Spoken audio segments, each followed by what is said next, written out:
Selamat pagi. Perkenalkan, nama saya Hanifah Zulkarnaen dengan NIM 1231016. Saya berasal dari program studi D3 Teknologi Laboratorium Medis STIKes Nasional Surakarta. Pada kesempatan kali ini, saya ingin menjelaskan secara singkat tentang identifikasi bakteri gram positif Coccus dan bakteri gram negatif batang yang merupakan topik penting dalam mikrobiologi klinik.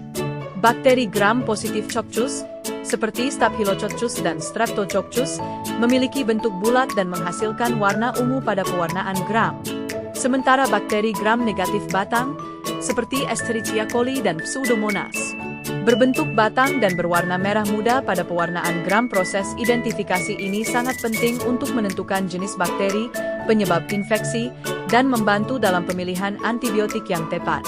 Dengan memahami karakteristik kedua kelompok bakteri ini, kita bisa lebih efektif dalam menangani penyakit yang disebabkan oleh mikroorganisme tersebut.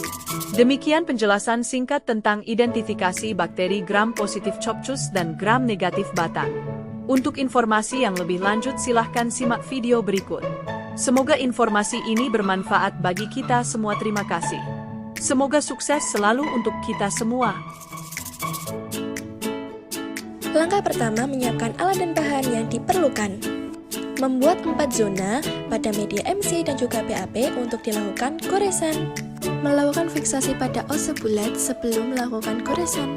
Mengambil sampel 1 kali celupan dengan ose bulat yang telah disterilkan. Lalu menginokulasikan sampel pada media MC dan juga BAP. Pada zona pertama dilakukan secara berulang, namun pada zona kedua hingga keempat dilakukan zigzag tanpa pengulangan. Setelah goresan selesai, dilakukan inkubasi selama 24 jam.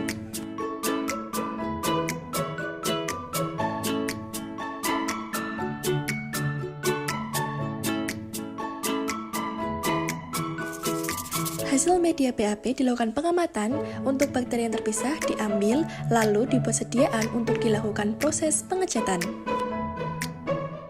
Pada media MC, bakteri yang terpisah dilakukan penanaman pada uji biokimia. Hasil sediaan BAP yang telah kering dilakukan proses pengecatan.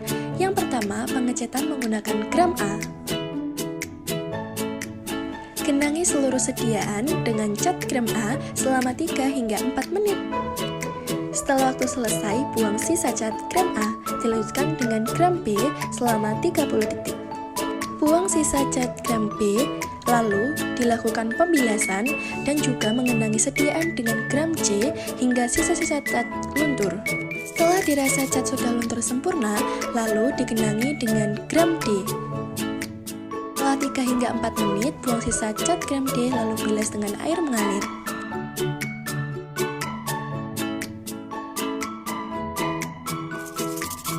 Melakukan pengamatan di bawah mikroskop dengan dibantu MC oil dengan perbesaran 100 kali.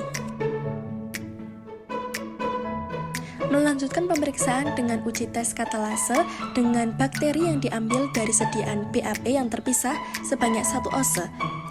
Suspensi bakteri ditetesi dengan reagen H2O2 3% sebanyak 2 hingga 3 tetes.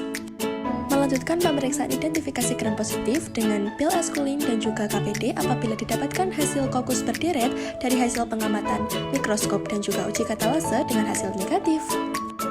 Homogenkan terlebih dahulu media KPD sebelum dilakukan inokulasi.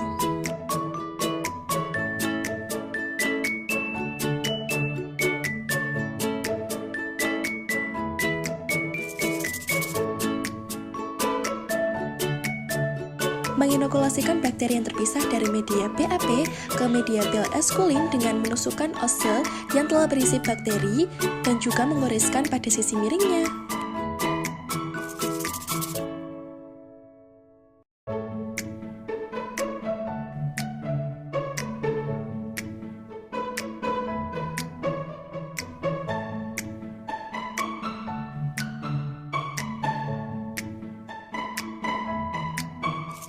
Lalu mengambil lagi bakteri yang terpisah dan ditanamkan pada media KPD dengan mencelupkan ose yang telah berisi bakteri. Lalu jangan lupa untuk dihomogenkan.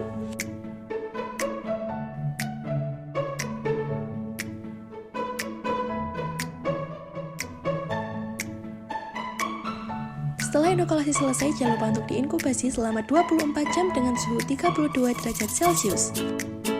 Jangan lupa untuk memfiksasi ose setelah dilakukan proses penggoresan.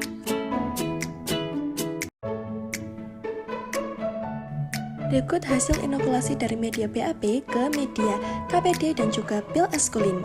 Berikut hasil inokulasi media MC ke media uji biokimia. Sebelum dilakukan pengamatan, jangan lupa untuk menetesi media SIM dengan 5 tetes Kovac, MR dengan 5 tetes methyl red, VP dengan 10 tetes spirit dan 5 tetes KOH 40% dan juga PAD 5 tetes VHCl 10%. Berikut hasil pemeriksaan yang dilakukan selama 3 hari untuk identifikasi bakteri gram positif dan juga bakteri gram negatif.